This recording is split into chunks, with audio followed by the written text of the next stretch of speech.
بسم اللہ الرحمن الرحیم۔ السلام علیکم۔ لائیو ویڈیو براڈ کاسٹ میں آپ سب کو خوش آمدید کہتا ہوں۔ آج انشاءاللہ ہم چنوا ایکبی کے ناول تھنگس فال اپارٹ کے اوپر بات کریں گے اور کوشش کریں گے کہ اس کے جو امپورٹنٹ کانسیپٹس ہیں ان سب کو ڈسکس کریں۔ یہ live video broadcast session میں نے دراصل اپنے آن لائن کلاسز کے لیے شروع کیا، لیکن اسی کو میں سب کے لیے پبلک میں شیئر کر رہا ہوں تاکہ سب لوگوں کو اس سے فائدہ حاصل ہو۔ اور اس کے سارے جو لیکچرز ہوتے ہیں وہ سارے میرے نوٹس کے ساتھ انٹیگریٹڈ ہوتے ہیں، جو کہ میں ڈیٹیلڈ نوٹس اپنی آن لائن کلاسز میں گائے بگائے اپنے اسٹوڈنٹس کو پرووائڈ کرتا رہتا ہوں۔ اس کے علاوہ پبلک کے لیے میں نے آلریڈی نوٹس وغیرہ رکھے ہوئے ہوتے ہیں اور وہ وہاں سے اس سے فائدہ اٹھا سکتے ہیں۔ تو آج انشاءاللہ ہم تھنگس فال اپارٹ پہ بات کریں گے، اس کے مختلف اسپیکٹس کو ہم ڈسکس کریں گے۔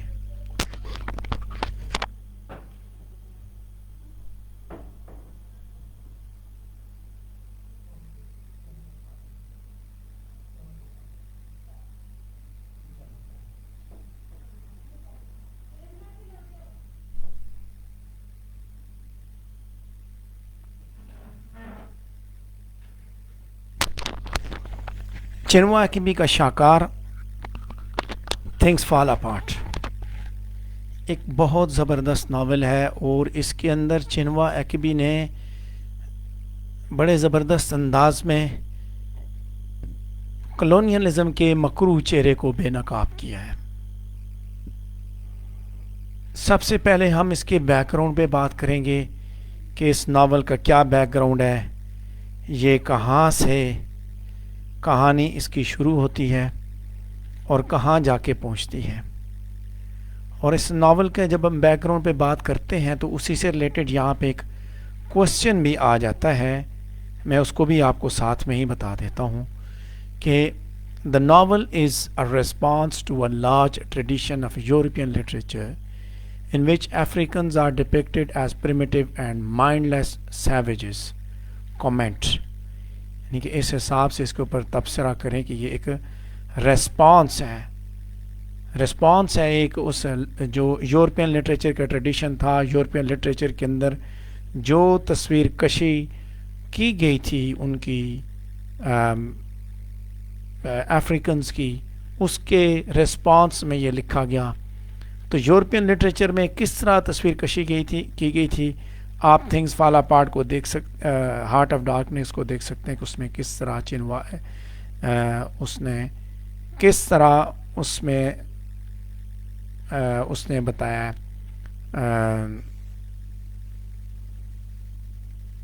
جوزف کانرڈ نے کس طرح ساری چیزوں کو ایکسپوز کیا، کس طرح اس نے بتایا۔ اس نے بھی آلدو کے کلونیلزم کا مکروہ چہرہ اس نے بے نقاب کیا، لیکن اس کے ساتھ ساتھ آپ کو یہ بھی علم ہوگا کہ کس انداز سے اس نے یہ ساری تصویر کشی کی۔ تو اسی تصویر کشی کو جب آپ یہاں پہ دیکھیں گے، اس ناول کے اندر دیکھیں گے، تو آپ کو مزید آگاہی حاصل ہوگی کہ اس کے اندر کیا کیا انفارمیشن دی گئی ہے۔ تھنگس فال اپارٹ نائجیرین آتھر چنوا ایکبی کا ڈیبیو ناول ہے، جو کہ سب سے پہلے 1958 میں پبلش ہوا۔ اس کی کہانی، اس ناول کی کہانی جو ہے وہ south eastern part of Nigeria کے اندر پری کلونیل لائف سے شروع ہوتی ہے، اور وہاں سے شروع ہوتے ہوئے یورپینز جو وہاں پہ پہنچے لیٹ 19 سینچری میں، اور انہوں نے وہاں پہ کیا کیا اس کے بارے میں وہ ڈپکشن دیتا ہے۔ یعنی کہ یہ پری کلونیل لائف کے بارے میں سب سے پہلے بتاتا ہے، اس کے بعد کلونیل لائف کے بارے میں بتاتا ہے کہ کلونیل لائف میں ان کے ساتھ کیا ہوا، کیونکہ اب یہ پوسٹ کلونیل رائٹر ہے، کلونیل ایرا کے بعد کے زمانے کا ہے، جب امپیریلسٹک پاورز نے اس کے خطے کو صاف کر دیا، وہ چھوڑ کے چلے گئے، لوٹ مار کر کے چلے گئے، تو اس کے بعد اس نے لکھا، اس لیے اس کو پوسٹ کلونیل رائٹر کہا جاتا ہے۔ آپ میں سے کسی نے یہ سوال بھی پوچھا کہ وہ کیوں آخری پارٹ میں اس کی بات کرتا ہے، یورپین کلونیلزم کی بات کرتا ہے. دراصل اس ناول کی کہانی پری کلونیل لائف اور کلونیل لائف کے اوپر چلتی ہے. تو کرونالوجیکلی اس کا جو سیکوینس ہے وہ بنتا ہی یہ ہے کہ وہ پہلے اس نے بتایا کہ یورپین پاورز کے آنے سے پہلے کس طرح کی زندگی نائجیریا کے اندر گزر رہی تھی اور یورپین پاورز کے آنے کے بعد وہاں پہ زندگی کیا ہو گئی, کیا سے کیا ہو گئی, کس طرح تبدیلی آئی, کیا سے کیا ہو گئی. اس ناول کے بیک گراؤنڈ پہ بات کریں گے ابھی ہم کہ دیکھا جائے تو یہ ناول دراصل سب سے اوتھینٹک نیریٹو ہے جو کہ نائجیرین لائف کے بارے میں 20th سینچری کی ٹرن پہ لکھی گئی ہے. گو کہ یہ ناول 1958 میں پبلش ہوا اور یہ وہ زمانہ تھا کہ جب اس سے 2 سال پہلے صرف 1956 میں نائجیریا نے آزادی حاصل کی تھی.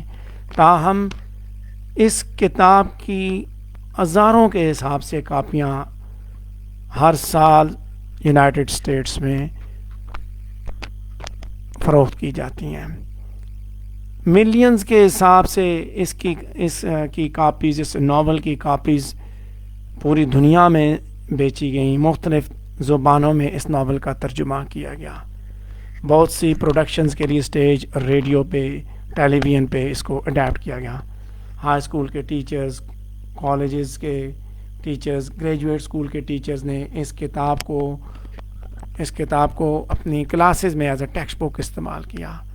تاریخ اور سوشل اسٹڈیز کے لوگوں نے, کمپیریٹیو لٹریچر, اینتھروپولوجی کے اسٹوڈنٹس نے اس کو پڑھا. اس ناول کا جب دیکھا جاتا ہے, ٹائٹل جب دیکھا جاتا ہے تو یہ اس نے چینوا ایکبی نے W.B. ییٹس جو کہ ایک آئرش پوئٹ, ایسیسٹ اور ڈرامٹسٹ تھا, اس کی پوئم دا سیکنڈ کمنگ سے اٹھایا. اس کا ایک قطعہ ہے W.B. ییٹس کا جس میں سے کہا کہ turning and turning in the widening gyre, the falcon can not hear the falconer, things fall apart the center can not hold, mere anarchy is loosed upon the world. W.B. Yeats اس poem کے اندر دراصل European thought کے بارے میں آئرونیکلی بات کرتا ہے. تاہم اس کے ساتھ ساتھ وہ دنیا کا ایک اپوکلپٹک ویژن دکھاتا ہے جس کے اندر دنیا جو ہے انارکی کی وجہ سے ہیومینٹی کے اندر موجود جو انٹرنل فلا ہے اس کی وجہ سے کائنات جو ہے وہ تصادم کا شکار ہو جاتی ہے. تھنگس فال اپارٹ کے اندر بھی ایکبی نے کچھ اسی طرح کا ویژن اس نے السٹریٹ کیا. جب آپ یہ کہتے ہیں کہ اس نے یہ کیوں اٹھایا تو وہاں پہ یعنی کہ یہ بھی ایک کوشچن پوچھا گیا کہ اس نے اس کا ٹائٹل یہاں سے کیوں اٹھایا, تو آپ تھیمیٹک کنسرن دیکھیں کہ اس کا تھیم اور اس کا تھیم ملتا جلتا ہے. اس نے دنیا کے حساب سے بتایا کہ دنیا کے اندر جب انارکی پیدا ہوئی, انٹرنل فلا ہیومینٹی کے اندر آیا, تو کس طرح انسانیت نے دنیا کو تباہ برباد کر کے رکھ دیا. اسی چیز کو اس نے اسمالر اسکیل پہ چینوا ایکبی نے ایبو سوسائٹی جو نائجیریا کی تھی اس کے اوپر اس نے اپلائی کیا.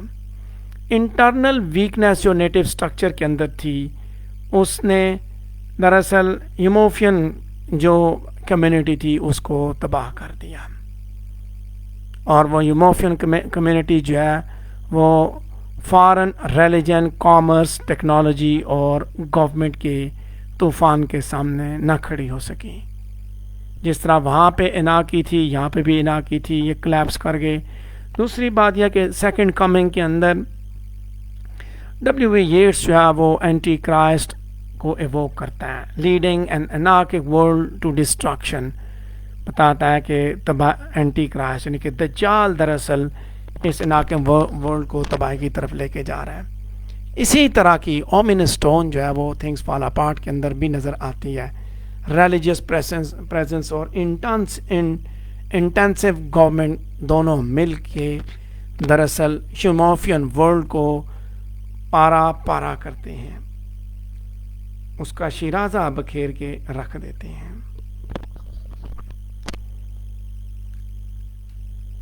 اب اس کے بعد ہم آگے اس کے لٹریری پرپز پہ بات کریں گے کہ یہ جب یہ ناول پہلی دفعہ جب پبلش ہوا تو چنوا ایکبی نے یہ اناؤنس کیا کہ اس کا مقصد دراصل کیا تھا.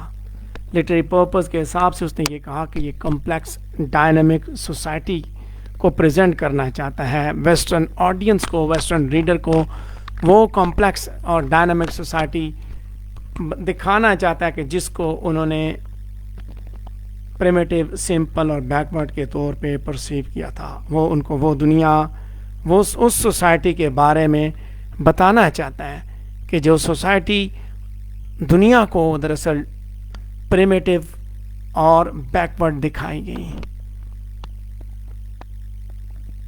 چنوا ایکبی اس چیز پہ بلیو کرتا تھا کہ افریقن ایکسپیرینس جو ہے اس کو ہمیشہ غلط دکھایا گیا, ہمیشہ ان کی تصویر غلط دکھائی گئی. اور اس کے لیے اس نے پھر بتایا کہ آتھر جیسے جارج کیری نے منسٹر جانسن کے اندر اس نے نائجیریا کو ایز کولونیل ایڈمنسٹریٹر کے طور پہ جو دکھایا, اس کے بعد ہارٹ آف ڈارکنیس کے اندر کس طرح دکھایا گا. ان دونوں چیزوں کے اوپر آلدو کے ایک نے جیسے ہارٹ آف ڈارکنیس کے اندر جوزف کانرڈ نے امپیریلزم کے خلاف بات تو کی, لیکن ساتھ ساتھ اس نے افریقنز کو مسٹیریس, اینیملسٹک اور ایکزاٹک ادرس کی صورت میں دکھایا گیا. جیسے میں نے بات کی کہ یہ ناولسٹ بیسیکلی یورپین لٹریچر کا جو ٹریڈیشن تھا اس کی طرف رسپانس تھا. یہاں اس بات کو سمجھنا ہے بیک گراؤنڈ کے حساب سے کہ بیسیکلی آپ کا کوشچن اس بیک گراؤنڈ کی جانب ڈیل کرتا ہے کہ this novel is a response to a large tradition of European literature in which Africans are depicted as primitive and mindless savages. تو آپ جب اس کوشچن کو ڈیل کریں گے, اس بیک گراؤنڈ کو آپ نے انڈرسٹینڈ کرنا کہ وہ کیوں لکھ رہا تھا. میں نے جیسے بات کی کہ ہارٹ آف ڈارکنیس اسپیشلی اس کے مائنڈ میں تھا کہ ہارٹ آف ڈارکنیس کے اندر پریمیٹیو, سیویجز, کینیبلز, آدم خور کی صورت میں دنیا کو افریقنز کا چہرہ دکھایا گیا. تو یہ دکھانا چاہتا تھا کہ ایسی بات نہیں ہے, ان کی بھی اپنی سوسائٹی ہے, ان کی بھی اپنی تہذیب ہے. ادب کے ذریعے جو تصویر دکھائی گئی امپیریلزم یا کولونیلزم کا چہرہ بے نقاب کرتے ہوئے, جب انہوں نے ان کی تصویر دکھائی تو وہ تصویر انہیں ایکزاٹک ادرس کی صورت میں دکھائی. تو نائجیرین پیپل کے حساب سے اگر دیکھا جائے تو اس نے پورا انصاف کیا. اس نے اس ناول کے اندر جو یورپین کی جو انڈرسٹینڈنگ تھی خاص طور پہ اس کو دکھایا ان دو کرداروں کے ذریعے, ریورنڈ جیمز اسمتھ اور ایک ان نیم ڈسٹرکٹ کمشنر ہے. ان دونوں کرداروں کے ذریعے اس نے دکھایا کہ یہ کون تھے اور یہ کون ہے. ڈسٹرکٹ کمشنر اپنے آپ کو کیا سمجھتا تھا, مسٹر جو اسمتھ ہے وہ انکویسچنیبل ریلیجیس ڈاکٹرائنز یا پریکٹسز کے اوپر جو ہے وہ کمپرومائز نہیں کرتا تھا, حتیٰ کہ ایون اس سوسائٹی کے بارے میں وہ جانتا تھا. اس نے ایک تصویر دکھائی ہے کہ انہوں نے ان کی تہذیب کے ساتھ کیا کیا. ٹھیک ہے, کچھ ایسے کسٹمز, ایسی چیزیں تھیں جو پریمیٹیو تھیں, جو غلط تھیں, سیویجز تھیں, لیکن اس کے ساتھ ساتھ ان کی ایک شناخت تھی جس شناخت کو انہوں نے تباہ کیا. دونوں نے یعنی کہ دونوں نے اپنی طرف سے یورپین ویلیوز کو وہاں پہ امپوز کرنے کی کوشش کی, اور انہوں نے اس کو نہ صرف امپوز کیا بلکہ جو افریقنز کی اصل شناخت تھی اس کو تباہ و برباد کیا. جب انہوں نے اس کو تباہ برباد کیا تو ایکبی جو ہے وہ تاریخ کے جروکوں سے افریقن کلچر کے اوراق کی ورکردانی کرتے ہوئے وہ دکھاتا ہے کہ ان کا کلچر, افریقنز کا کلچر کیسا تھا, ان کا مذہب, ان کی گورنمنٹ, ان کا system of money, artistic tradition اور جوڈیشل سسٹم کے اندر کیا چیزیں تھیں. گو کہ ٹیکنالوجیکلی وہ انسوفسٹیکیٹڈ تھے لیکن پھر بھی ایک کمپلیکس کلچر ان کے پاس موجود تھا. آئرانیکلی وہ ناولز کا سٹائل بھی جو اس کو بھی ریورس کرتا ہے. فلیٹ اور اسٹیریوٹیپل جنہوں نے جیسے تھنگس فال اپارٹ کے اندر خاص طور پہ فلیٹ اور اسٹیریوٹیپیکل کریکٹرز کریٹ کیے گئے, ایکبی جو ہے وہ اسٹیریوٹائپس, وائٹس دکھاتا ہے, کولونیلسٹ کو ریجڈ کے طور پہ دکھاتا ہے, امپیریلسٹک انٹینشنز ان کی ایکسپوز کرتا ہے. یہ چیز نوٹ کر سکتا ہے کہ ایکبی جو ہے وہ ایبو کلچر کو فالٹ لیس یا آئیڈیلک نہیں دکھا رہا. وہ یہ نہیں کہتا کہ یہ فالٹ لیس ہے, اس کے اندر کوئی غلطی خامی ہے. ایکبی نے ایک رومانٹک پورٹریل نہیں دکھائی بلکہ اس نے ویسٹرن رائٹر نے جس طرح لکھا ہے اس امپیریزم کو اپوز کرتے ہوئے اس وقت اس نے دکھایا کہ وہ لوگ they were romantic in their portrayal of noble savages, کہ وہ ان کو پریمیٹیو اور اینیملسٹک کی صورت میں نہیں, امیجینیٹیولی انہوں نے کریٹ کی کہ ایسا نہیں تھا. امپیریلزم کا کی مخالفت کرتے ہوئے، امپیریلزم کے خلاف لکھتے بھی ہوئے، انہوں نے جو تصویر دکھائی، جو تصویر کشی کی، وہ تصویر جو ہے وہ کچھ اچھی نہیں تھی. وہ چہرہ اتنا اچھا نہیں تھا کہ جب وہ دکھا رہے ہیں، جب وہ لکھ رہے ہیں. دیکھیں ادب جو ہے وہ جب لٹریچر جب پروڈیوس کیا جاتا ہے تو وہ اس اپنے خطے کی، جس خطے کے اوپر لکھا گیا اس خطے کے کلچر کو بھی تو ایکسپوز کرتا ہے، ان کی تاریخ کو ایکسپوز کرتا ہے، ان کی روایات کو دکھاتا ہے. تو جو روایات، جو تاریخ، جو اخلاقی قدریں انہوں نے دکھائی ہیں ان کی، وہ کچھ اچھی نہیں تھی. امپیریلسٹک پاورز نے جو کچھ کیا وہ تو اپنی جگہ، وہ چہرہ تو انہوں نے بے نقاب کیا، لیکن ساتھ ساتھ ان کی جو تصویر ہے وہ سیویجز کی دکھائی، تو اس نے ثابت کیا کہ وہ سیویجز نہیں تھے. وہ ورلڈ ایونچولی تباہ کر دی گئی. انڈیجنس کلچر جو ہے کہتے ہیں وہ آئیڈلک نہیں تھا even before the arrival of white colonialist. تو وہ دکھاتا ہے دونوں ایلیمنٹس اپنے کلچر کے، اس نے دکھائے نیگیٹو اور پازیٹیو ایلیمنٹس دکھائے. ایون کہ اس کے اپنے جو خطے کے لوگ ہیں وہ بھی اسے کہتے ہیں وہ شاید کولونائزرز کا آدمی تھا، لیکن اس نے حقیقی تصویر کشی کی. اس نے دکھایا کہ تم نے بالکل ہی ظلم کیا. سو چنوا ایکبی جو ہے ورلڈ لٹریری موومنٹ کے اندر ایک میجر فورس کی صورت میں آیا، جس نے افریقن ایکسپیرینس کو اس نے ڈسکرائب کیا. بحیثیت افریقن ناول کے جو کہ انگلش میں لکھا گیا ہے، اس کے اندر اس نے ایک فیملیئر کلونیل رائٹنگ کی صورت میں اس نے تھنگس فال اپارٹ میں چنوا ایکبی نے گراؤنڈ بریکنگ ورک کیا ہے. ایکبی کا رول ماڈرن افریقن لٹریچر کے اندر جو ہے بیسیکلی ایک بڑے پیمانے پہ سراہا گیا ہے. یہ ایک تعارف ہے، اور اس تعارف کے اندر ہی رہ کے آپ کا کوسچن بھی بن جاتا ہے، آٹومیٹیکلی آپ کا کوسچن بھی کور ہو جاتا ہے. تو اب اس کے بعد ہم اگلے ٹاپک کی جانب بڑھیں. اگلا ٹاپک ہم ڈسکس کریں، that is related to themes. Important aspects, مختلف اسپیکٹس اس ناول کے اندر موجود ہیں، تھیمس سے ریلیٹڈ ان کے بارے میں ابھی ہم بات کریں گے.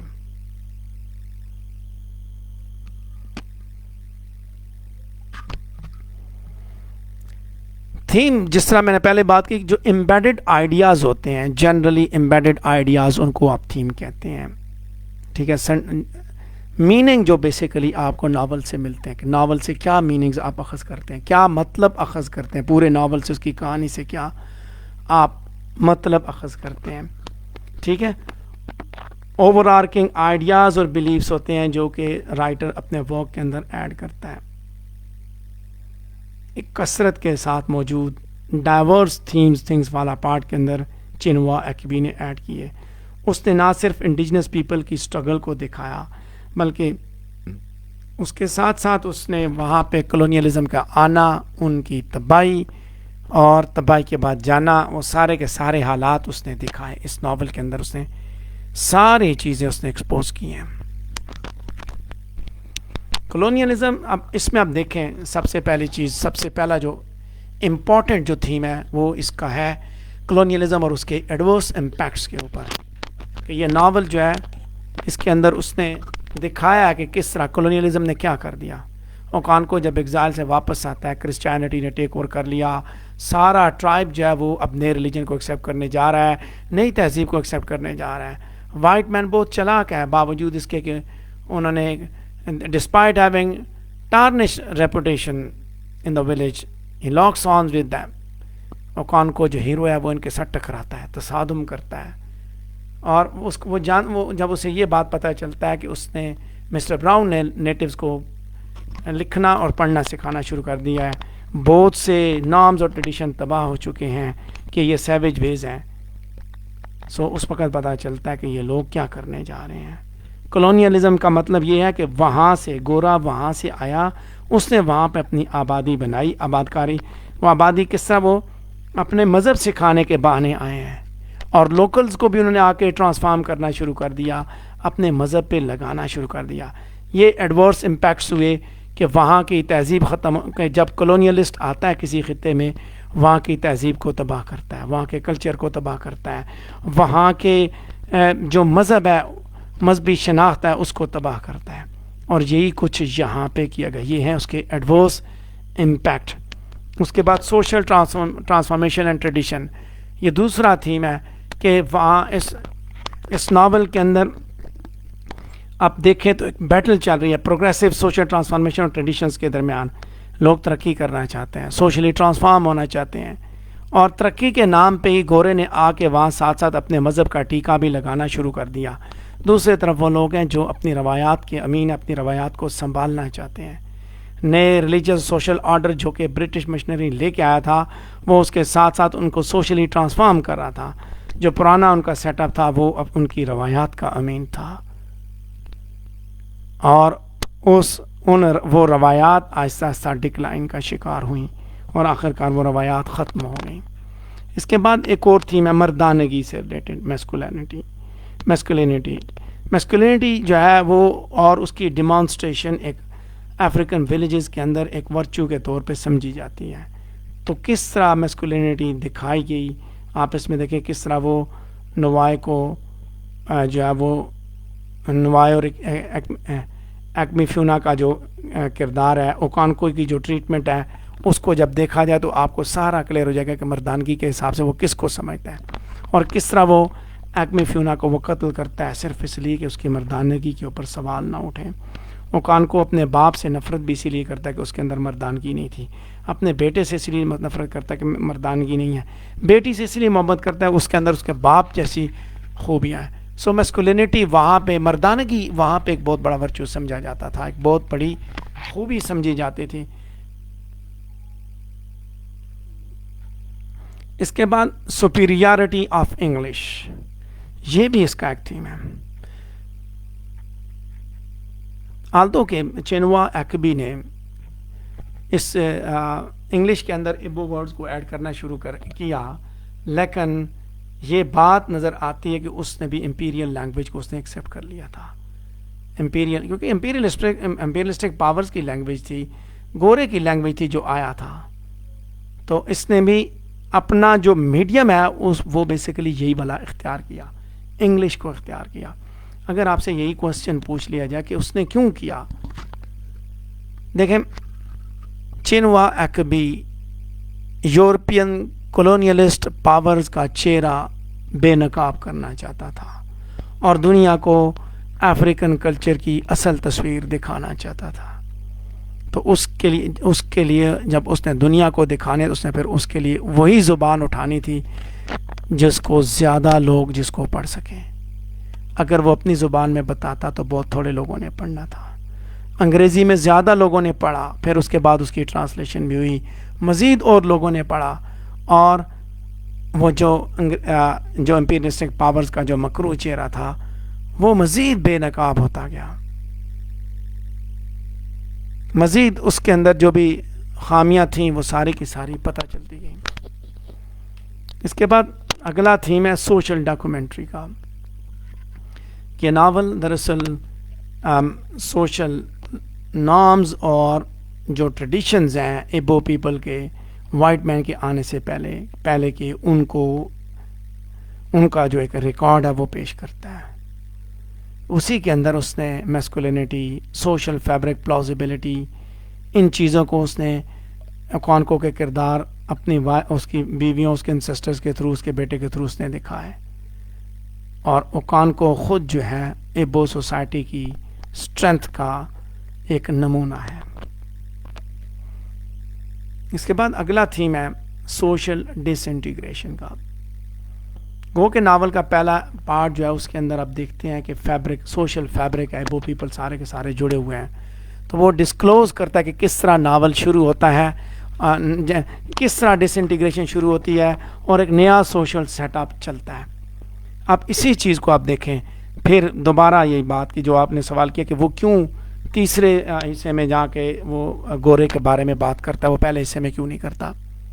اگر تھیمیٹک کنسرنز کو دیکھا جائے, یہ سوشل ڈس انٹیگریشن کیسے وہ اچیو کرتا, اس نے دکھایا, اپنی سوسائٹی کو دکھایا کہ گورے کے آنے سے پہلے کس طرح وہ انٹیگریٹڈ تھے, کس طرح جڑے ہوئے تھے, اور ان کے آنے کے بعد ان کی سوسائٹی کس طرح پارا ہوئی. تھنگس فال اپارٹ کے تھیمز کو دیکھیں تو پہلے چیزیں جڑی ہوئی تھیں, جڑنے کے بعد کس طرح وہ پارا ہوئیں. پہلے اس نے وہ چیز دکھانے کہ جڑی ہوئی تھی تو کیسی تھی, اور اب ٹکڑے ہوئی تو اب کیا حال ہو چکا ہے. سو نئے سیٹ اپ کے اندر جو اس کی ایولیوشن ہے وہ اس نے دکھائی ہے کہ کس طرح ایلین کلچر اس کی انویژن ہوئی, تو کس طرح لوگوں نے رزسٹ کیا، اور الٹیمیٹلی جو ہیرو تھا اس کے پاس کوئی اور آپشن نہیں بچا تھا کہ یا وہ ان کا غلام ہو جائے، یا وہ قید کی زندگی کو ایکسیپٹ کر رہے تو یا پھر اپنی جان آفرین کے سپرد کر دے. تو اس نے پھر ایک ہی کام کیا، اس نے اپنی جان قربان کر دی. سو جب اس ایسپیکٹ کو، اس پہلو کو آپ دیکھتے ہیں تو آپ کو پتہ چلتا ہے کس طرح اس نے سوشل ڈس انٹیگریشن اس نے دکھائی ہے. اس نے بڑے زبردست انداز میں جو اس کا چہرہ تھا یورپین امپیریلسٹ پاور کا، اس نے بے نقاب کیا ہے. اس کے بعد ایمبیشن اینڈ گرینڈر بھی ایک تھیم ہے. اوکانکو کی جو اپنے فادر کی بیہیویئر کے حساب سے جو ڈس انیکٹمنٹ تھی اس کو دیکھیے، اور اس کے بعد اگریسو مینلی ٹریٹس کو دیکھیں تو وہاں پہ آپ کو پتہ چلے گا کہ ایمبیشن اور گرینڈر جو ہے اس کی کتنی اہمیت تھی اس سوسائٹی کے اندر. وہ کس حد تک اس چیز کو سمجھتے تھے، مردانگی، ٹھیک ہے، لیڈر کی کوالٹیز وہ کس طرح ڈیمانسٹریٹ کرتا ہے. اور اس کے بعد فری ول اینڈ فیٹ، آزادی کی بات کی جاتی ہے، ایک یہ بھی تھیم ہے. ہیومن چائے اور spirit is always in synchronization with his will. ہر انسان کے ساتھ وہاں پہ جو ان کا کلچر ہے اس کے حساب سے آپ دیکھیں تو ہر ایک بندے کے ساتھ اس نے ایک چائے اس نے لگا دیا ہے کہ یہ اس کا چائے ہے، اس کا اسپرٹ ہے، اور وہ اس کے ساتھ انٹیگریٹڈ ہے. جیسا وہ خود ہوتا ہے ویسا ہی اس کا اسپرٹ بھی ہے. سو اگر اس چیز کو دیکھیں تو بہت سے مومنٹ پہ ایسے لگتا ہے کہ اوکان کو اپنی فری ول کو استعمال کرتا ہے، لیکن اس کا اپنی زندگی پہ کنٹرول نہیں ہے. وہ جلا وطنی کی زندگی بھی گزارتا ہے، وہ مشنری کو بھی مارتا ہے، الٹیمیٹلی خودکشی بھی کر لیتا ہے. یہ چیز ضرور دکھائی جاتی ہے کہ سوسائٹی کے اندر فری ول ایگزسٹ کرتی ہے، لیکن بہت سے معاملات میں وہ خود پہ کنٹرول نہیں کر پاتا، اور وہ جو اقدامات کرتا ہے وہی اقدامات اس کی پرسنل جو تباہی ہے اس کی وجہ بنتے ہیں، اس کو ختم کرنے کی وجہ بنتے ہیں. اس کے بعد اگلا تھیم ہے ٹرائبل بلیفس اینڈ کسٹمس. یہ بھی اس کے اندر دکھائے گئے کہ جو کرسچینٹی جب آئی مسٹر براؤن کی پریچنگ کے ساتھ ہی جو ایبو سوسائٹی کے جو بلیف سسٹم تھا، جو کسٹمز تھے، وہ سارے کے سارے خطرے سے دو چار ہوئے، اور آہستہ آہستہ وہ ختم ہو گئے. اوکان کو یہ خود وہ جانتا تھا اچھی طرح، اسی وجہ سے وہ اس تبدیلی کو قبول کرنے کے لیے تیار نہیں تھا. گو کہ کچھ لوگ شروع میں اس کا ساتھ دیتے ہیں، لیکن آخرکار وہ بھی اسے چھوڑ دیتے ہیں، کیونکہ وہ بھی پراسپرس اور پروگریسو کرسچینٹی کو ایکسیپٹ کر لیتے ہیں، بجائے اس کے کہ وہ اولڈ ایبو کنونشنز پہ رہیں. سو ایبو کلین کا جو کسٹم ہے اس نے خود ہی جو نیا جو کلچر تھا، جو کرسچینٹی تھی، اس کے لیے رستہ ہموار کر دیا، اس کو قبول کر لیا، ایکسیپٹ کر لیا. اس کے بعد سینس آف جسٹس، یہ ہمارا اگلا آخری تھیم ہے اس ٹاپک سے ریلیٹڈ. آخری آئیڈیا ہے کہ سینس آف جسٹس اور ڈسپینسیشن آف جسٹس یہ کسی بھی سوسائٹی کو اسٹیبلٹی دیتی ہے، اور یہی چیز تھنگس فال اپارٹ کے اندر موجود ہے. ایبو لوگوں کے مختلف انسٹیٹیوشنز تھے، مختلف ٹریڈیشنز تھے جن کی بیسس پہ وہ لوگوں کو انصاف فراہم کرتے تھے. اسی ٹرائبل لیگل کی بنیاد پہ اوکانکو کو جلاوطنی کا سامنا کرنا پڑا. اس کے بعد اسی قانون کی وجہ سے اس نے اپنے اڈاپٹیڈ سن ایکمیفیونا کو قتل بھی کیا. لیکن جیسے ہی جب وہ انگلش لوگ آئے تو پھر یہ جو سسٹم ہے وہ ڈی اسٹیبلائز ہوا. ایبو سسٹم جب وہ پرانا ہو چکا ہے، باربیرک ہو چکا ہے، اور ان کے ٹریڈیشن جو ہے they fall apart due to the first institutionalized religion and governance of the white people. لہٰذا ایک سینس آف جسٹس جو ہے وہ الٹیمیٹلی وہاں پہ آ جاتا ہے. آپ نے دیکھا ہوگا وہاں ناول کے اندر وہ عورت کے ساتھ جو کچھ ہوا ہوتا ہے تو وہ اس کو بھی سوسائٹی میں اس کے ساتھ جو سلوک ہوا اس کو اس پہ بھی تکلیف تھی، اس کو گلا تھا کہ اس کے ساتھ جو ٹریٹمنٹ کی گئی وہ غلط ہوئی. سو یہ تھے اس کے تھیمز جن کے بارے میں نے آپ کے ساتھ بات کی. اس کے بعد ہم اس کے ٹائٹل کی سگنیفیکنس کو دیکھیں گے کہ ٹائٹل کی کیا اہمیت ہے، کہاں سے اٹھایا گیا. تھوڑا سا میں بتا بھی چکا ہوں اور ابھی اسی کو ہم دیکھنے جا رہے ہیں.